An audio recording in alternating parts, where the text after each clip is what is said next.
how do you make webinars work more effectively? The way I like to think about it are the 5 parts of what we call our webinar fast track framework. The first is promo tactics that actually work. The second is a 2-step sign-up process that allows you to route hot leads. The third is actually delivering a high-value live show. Fourth is doing better follow-up. And then the fifth, repurposing and amplifying. Hey, Logan, welcome to the show. Hey, thanks for having me, Justin. I appreciate it. Absolutely. Well, the reason we're talking is because I designed this podcast to be behind the scenes of how content marketing plays work. And oftentimes you have very high level folks come on and I try to get them behind the scenes and they're not quite thinking that way. I love that you're here because this is your thing. Like we were talking before this about, how do you make this work? And what that is, we're gonna talk about it in a second, but like, how do you make events work, webinars work more effectively? And that is all you could do is talk about the behind the scenes. And I appreciate that.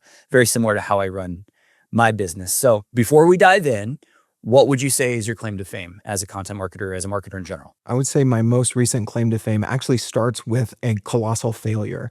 Now, I might be overstating just a little bit, but for context, my first role in content marketing as an in-house marketer at a SaaS company, I ran webinars for 2 years. And when I looked at the direct attribution of it, it was less than a dozen sales calls and maybe 1 or 2 deals actually closed out of that. Was there some indirect attribution and influence? Absolutely. Was there a lot of brand building that happened out of that? For sure. However, when we think about webinars, and we can talk about this a little bit later, you typically think them as a demand gen, lead gen engine for your business. Now, I think they can be used for brand and demand and should to actually drive the most demand. But it was that failure that had me looking back and saying, what was broken about my playbook and the common playbook with B2B webinars? And I started tweaking some things. I started some experiments after that role in-house. I actually went agency side and I started running webinars for an agency for our own client acquisition. And I 5x'd my results when I looked at how my conversion rate from webinar registrants to actual booked sales calls. So I was seeing more direct attribution and a big lift in that.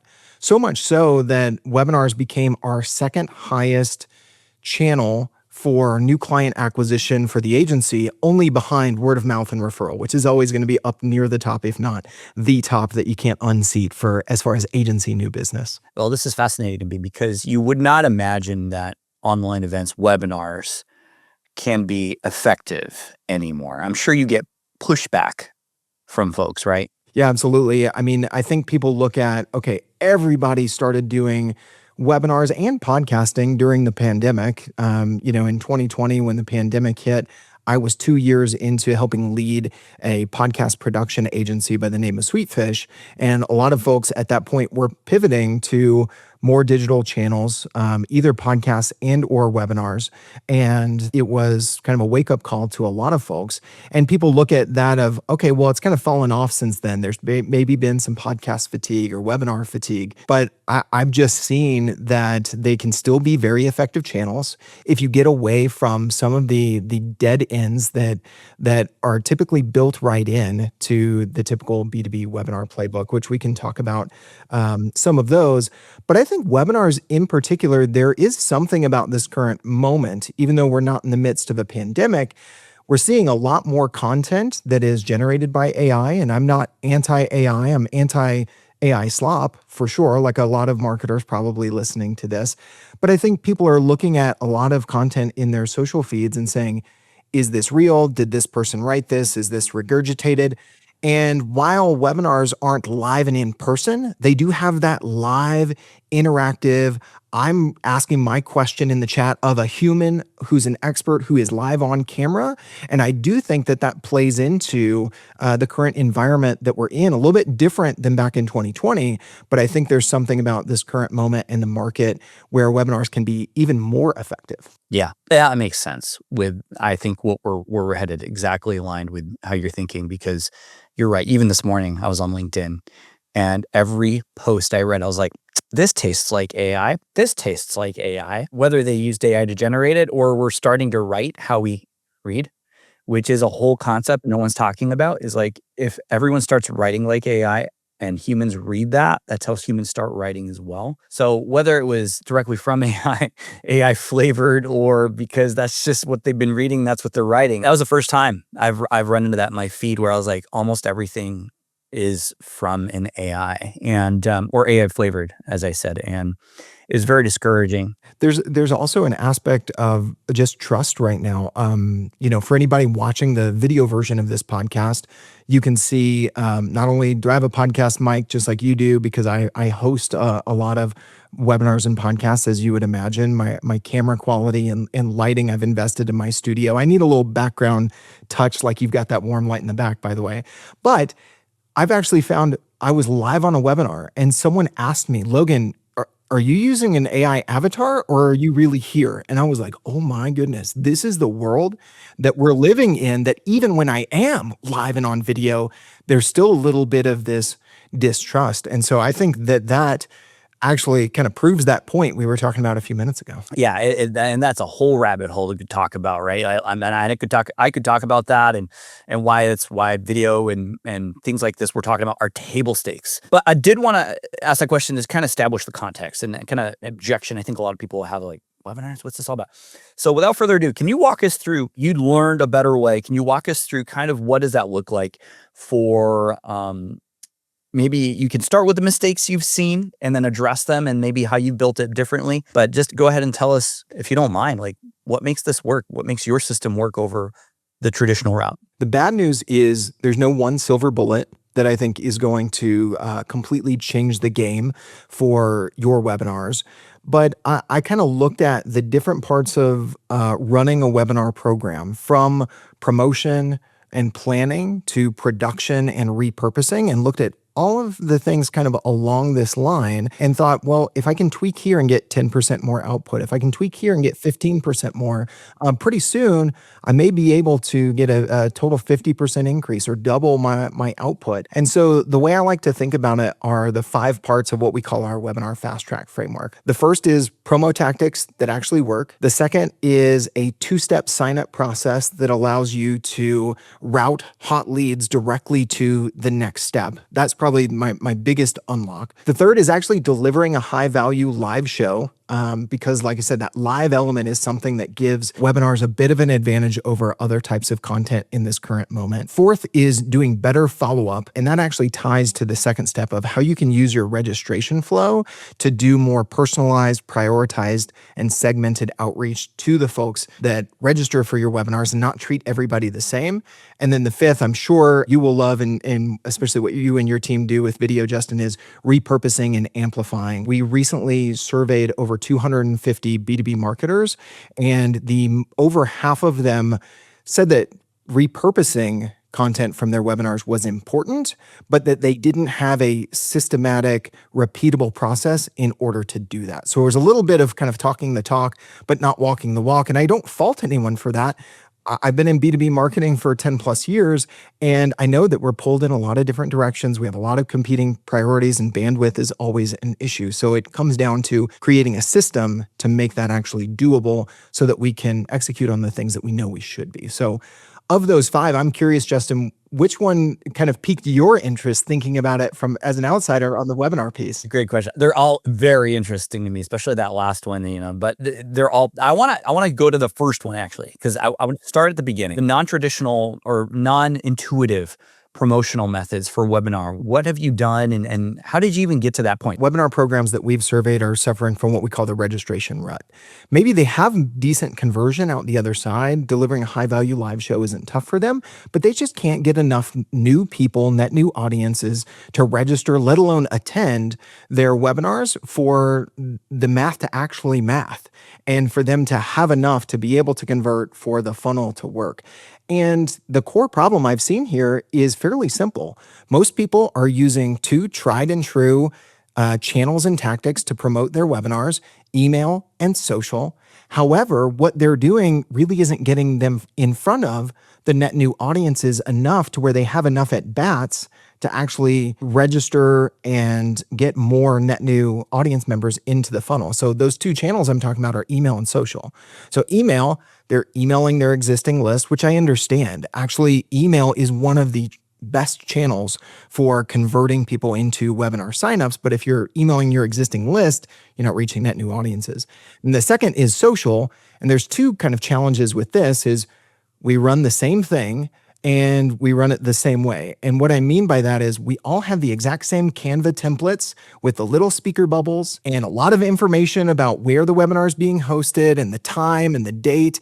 And we give very little thought into the hookiness of the title. We write it almost as an afterthought as opposed to like how a YouTube strategist would write their title before they ever record and plan the outline of the video, right? And then they put it out on social through the company page, not leveraging their employees' networks, not leveraging their speakers' networks, not leveraging any paid ads.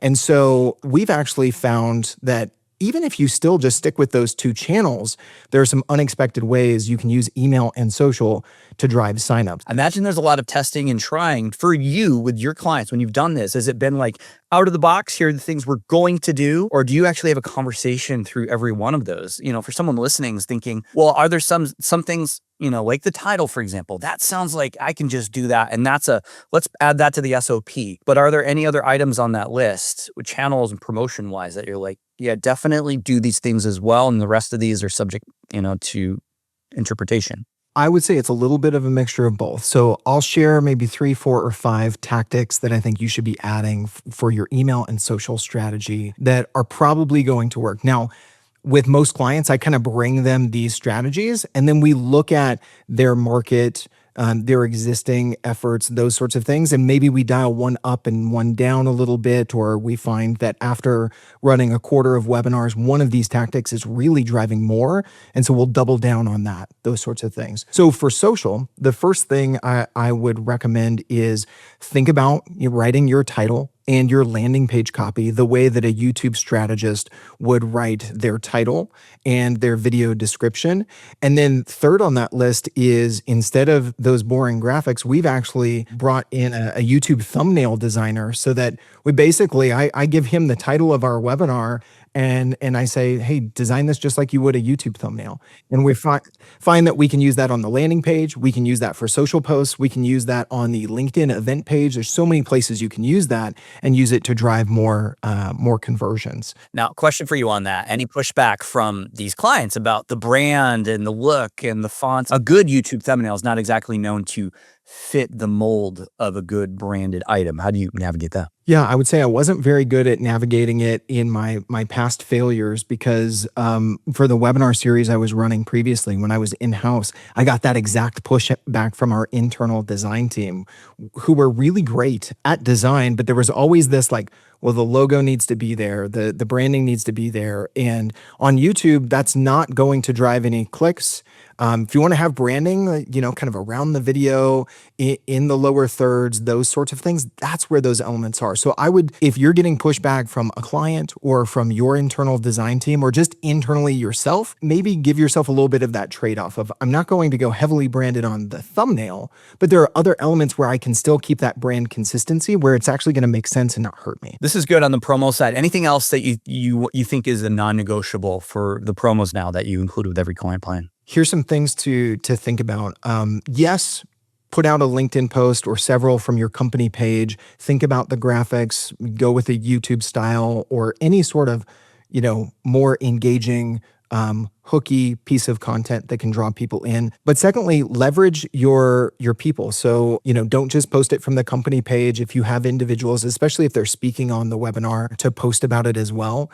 The next layer to that is, okay, if you have, say you and I are speaking on a webinar coming up, Justin, and we're the speakers, and the marketing team preps some copy and some graphics for us to post about it. And maybe we each do 3 posts. Now look at those 6 posts that you have out there. Which one performed the best and drove the most engagement? Convert that into a thought leader ad, boost that. And we've seen a client I worked with recently, they were blown away. I wish I had the numbers in front of me, but it beat their CPC and CPL benchmarks for all of their LinkedIn ads because we were leading with valuable content. We have a creative that is meant to draw people in and optimize for the hook. And third, we're leveraging the personal profiles versus the company pages so they don't look as much like an ad.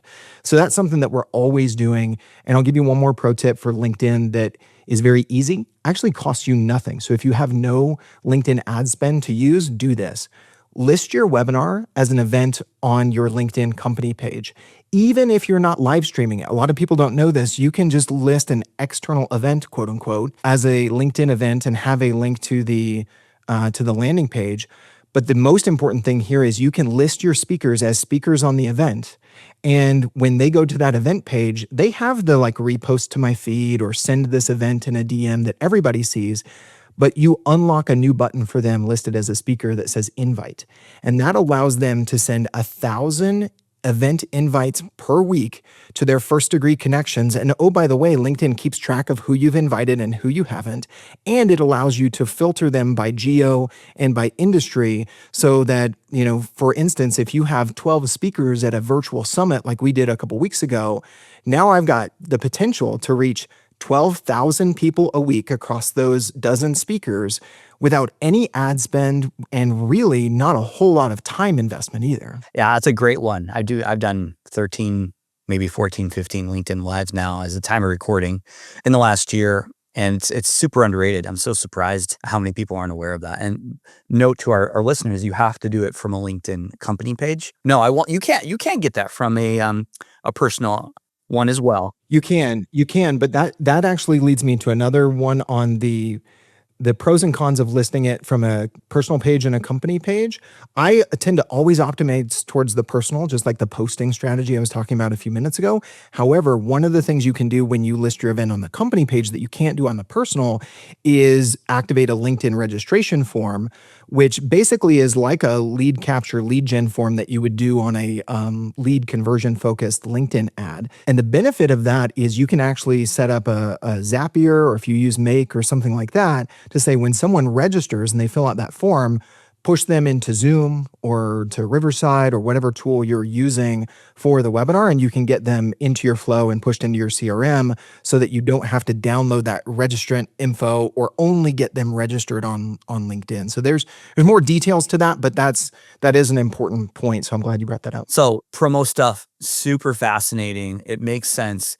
The other item was your two-step sign-up thing, which kind of shortcuts the process of getting these. I think you used the word hot leads or something like that. It gives us some taps into that. Can you speak to how that process kind of gets us a hotter audience versus an audience that we have to then nurture over months? This relates to that one of those big problems I mentioned earlier that we call the conversion cliff. And that is, even if we're driving a lot of attendees and signups, or we're driving a lot of viewers live streaming to LinkedIn or to YouTube, but we're not converting enough, there are two problems with kind of the typical webinar playbook that are leading to the conversion cliff. One is at any given time in B2B, we know the numbers. 95% of our market, that we know who they are, they're not in market for our service or our product or our solution right now. 5% are.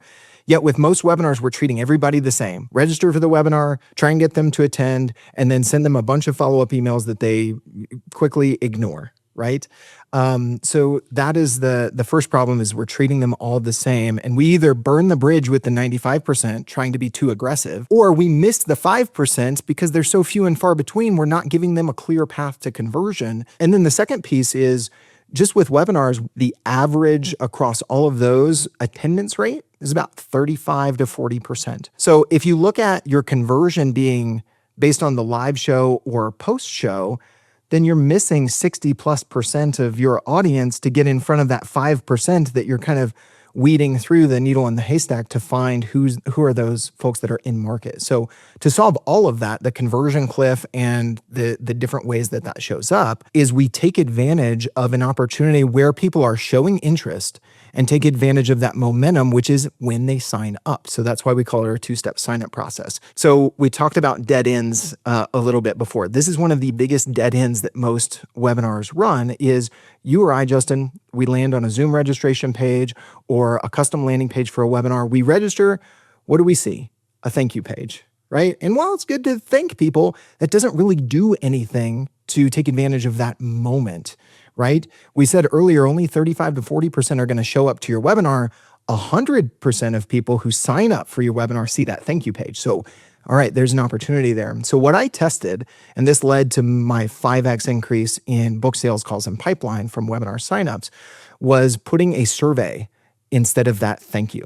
So this, you have your kind of typical short form name and email to register, and you redirect them immediately to a page that says, hey, complete your registration by answering a few more questions here.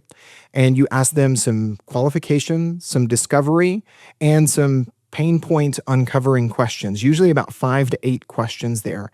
And if they are showing signals that they have a pain that you could solve and they are qualified, the last question should be some sort of CTA, whatever that next step would be for your brand. Is that a demo? Is it a trial? Is it a consulting or sales call? And if they say yes to that, again, you don't wait, you immediately drop them off on a calendar booking page.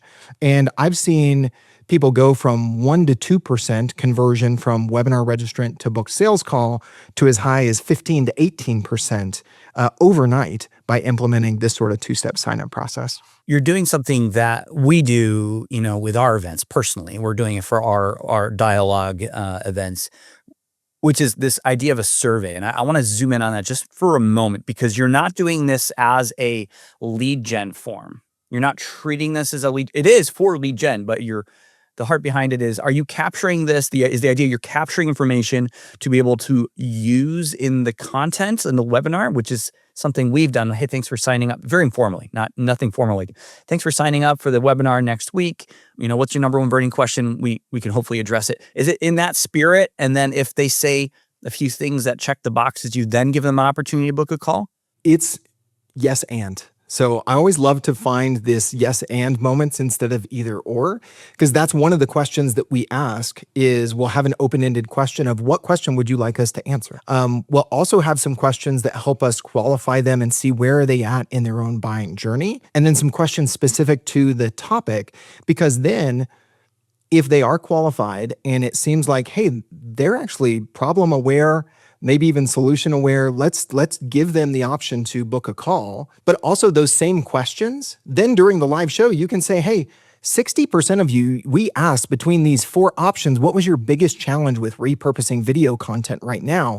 65% of you answered this way. And now you can incorporate that into the content as well. And so that answer allows you to personalize, prioritize, and route that person from a lead gen perspective, but it also makes your live show more valuable and your content more specific. And even like calling that out encourages people to fill out that survey, because they're like, oh, you're doing something with this data, not only to give me a personalized experience, but to influence the content and make it more valuable for me and the rest of my peers. Yeah, this whole thing could probably be the subject of a separate, its own episode, like the science and art of gathering data that doesn't make somebody filling out the form go, wait a second, I don't want to give you all this information. This sounds like a trap.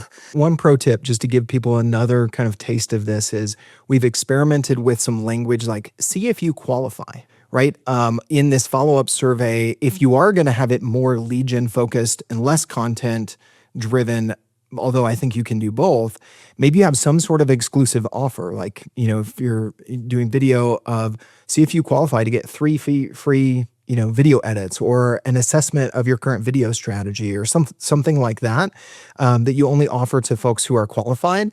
But you could frame it that way of answer a few more questions to see if you qualify for this, added value giveaway. We've seen that be able to increase the number of people filling out the form, getting to the end, and then booking that next step too. I love this. Last question for you, because this is something I was thinking about. When you work with clients doing these webinars, are they like, yep, we're set on webinars as the thing, we just need to improve it? Or is it more like, we don't care how we do it, we just know we need to improve lead flow or whatever? Just curious about that balance, because it's something in my own business that I'm thinking about. Are we here for people who want video, and it's a mix of both? So I was curious how you experienced that in your agency. I would say because we've niched down so specifically in focusing on the challenges with creating high converting webinar series for B2B, a lot of people who are coming to us and starting the conversation are saying, we've tried webinars, It's not working, but I feel like it can. So help us do that, right? Now, at the same time, I've worked with some other clients. Like I think of an agency that was actually one of our first clients last year when we launched in the summer, who was just like, I'm looking for a way to drive lead gen for our agency. I've been thinking about a newsletter, been thinking about podcasts, been thinking about ads, been thinking about webinars. And so we said, well, let's do this, but then let's have the repurposed content from the webinar also feed your LinkedIn strategy. Let's do some more systematic outreach and connection to people in your ICP so that that organic content is getting in front of more people and those sorts of things. So I definitely, while oftentimes the conversation starts kind of siloed, looking at how do we make this portion of our marketing more effective, it never happens in a vacuum, and it shouldn't happen in a vacuum or in a silo. It should be part of your overall go-to-market motion, specific for your brand, your offer, your market, those sorts of things. So I am a big fan of that. And even right now, we're trying to figure out, how do I make this more layered and get more juice for the squeeze? Live streaming to LinkedIn. I'm a big fan of Riverside and have partnered with them in a few different ways. They now have podcast hosting built into their platform as well as webinars. So how could you use one platform to run your webinar, to live stream it to LinkedIn, to then push it out to the podcast directories, right? Those sorts of things. So how can you get more juice for the squeeze and make sure the webinars aren't just this one tactic that you're doing all by itself? Well, you're reminding me of the cornerstone content philosophy, which is you build your cornerstone content and then repurpose from there. Except I like your philosophy of your idea of trying to get as much out of one, as many other subsystems created from one system automatically versus having to do extra work on the back end, which is often what we think of when we think of repurposing. I've done this thing, now I have a new project, and then I have another. So why create projects when you can create a cornerstone piece that automatically or mostly automatically can create all these other efforts, even before the event, like giving an excuse to connect with somebody, and then giving an excuse to reach out. Here's this event I do. I found that's really helpful for my own stuff. It's like there's nothing better than inviting somebody that doesn't know you to a webinar about something that they might be interested in, and then they go attend the webinar, and then an hour later, all of a sudden, now they're talking to you about what you do and why it could be useful to them. Yeah, I love that, man. We can out on this forever because now you're like, oh, you're reminding me of some things I didn't even get to of, where LinkedIn outreach and cold email, there's actually an opportunity there to use those as promo tactics to drive people to your webinar and also make those channels more effective that maybe you are already investing in, but you're leading with, let's just call it what it is, a pitch slap to cold people of, hey, buy my product or service. But if you have this ongoing thing, it now makes that channel more effective because you can lead with some value and a softer ask on the front end. Yeah, there's something about having an event specifically, time and date, that makes your outreach, your emails, your communications with people more timely and relevant versus even, when I've told clients in the past, well, if you have a piece of content, share it with your network. There's something about an evergreen piece of content. It's like, why are you sharing this now versus an event? Hey, there is this event that you might want to know about it because it's on the specific date. People understand that naturally. Well, of course you would let me know now because obviously after the date is after the date. So Yeah, I'm so glad you said that because when I was, like I said, for 4 years, I helped lead an agency that all we did was podcast production. And we kind of sold the podcast over the webinar as the motion to go with because people can consume it on their own time. Nobody wants to sit through a boring webinar. Well, one, don't make it boring. And two, there is that timeliness factor. And also, if you share some piece of content and it's gated, people are back to that trust factor of like, I don't know if I want to give my email to this. But with webinars, not only is the timeliness contributing to the, okay, I see why you're reaching out. This doesn't feel as pushy of an offer. It seems timely. But second, it's just natural that I'm going to give you my email address for a webinar because I want the calendar invite because that's actually going to help me show up if I want to attend live. And so it does have some of those kind of hidden advantages. So I'm glad you called that out. Well, it's good stuff, man, Logan. Agreed. I think we could keep talking about this. I know our audience is just chomping. I can hear them right now. Give me more. So where can we learn about you and learn more about how you do this? Yeah, so you can connect with me on LinkedIn. I'm very easy to find there. Logan Lyles, Loganlyles. I should be the first one that comes up there. And one thing that might help you in taking a next step in planning your webinar series or your content series, we have a free offer. If you go to demandshift.co/prompt, there is a deep research prompt that we use with new clients to look at the questions that their audience is asking across Reddit, X, LinkedIn, Quora, all of the online communities that you can use with deep research in ChatGPT or one of the other LLMs to help you plan your content for the next 3 to 6 months. So if you go to demandshift.co/prompt, you'll get that. And if you try it, shoot me an email or LinkedIn DM. Let me know how it works for you. Well, thank you, Logan, for being here. Thanks, Justin. I appreciate it.